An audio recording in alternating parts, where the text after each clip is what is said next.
New at 6, a quiet suburban neighborhood is the scene of a massive police raid, and people there are happy about it. Police say a house in Troy, Illinois was the center of a drug trafficking operation. And as Casey Nolan reports, people in the area say they knew something wasn't right. So the info we had from police just told us that this all happened in this part of Troy, somewhere here on Cobblestone Drive. But it just took a few minutes of being in the neighborhood for several neighbors to point us to this house right here, and some new neighbors they say they've been dealing with for months. Way out of the norm for around here. It's the kind of neighborhood where people tell you how safe it is by confessing they rarely lock their doors at night. And now you're hearing, now should I be locking my doors at night?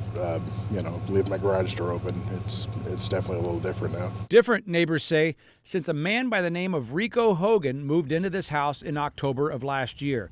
They say it started with odd green-colored lights coming from inside the house late at night, and the porch light changing from green to red.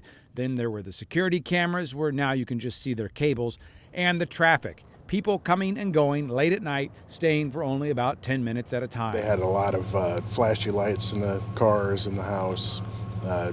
Definitely a lot different than it was before. Then last month, the police came. The bulletproof vests and guns and everything, and they pretty much surrounded the house. Just kind of swarmed the place? Yeah, pretty much. Troy's police chief says their case started with complaints from the neighborhood, then a traffic stop of a car leaving the house with drugs, and surveillance by undercover officers. Police say when they raided the home, they found what they believe is evidence of a drug trafficking operation: guns, drugs, a security system, and cash. A couple houses down from where my family is, they could have had pretty harmful stuff in there other than drugs. In Troy, Casey Nolan, 5 on your side.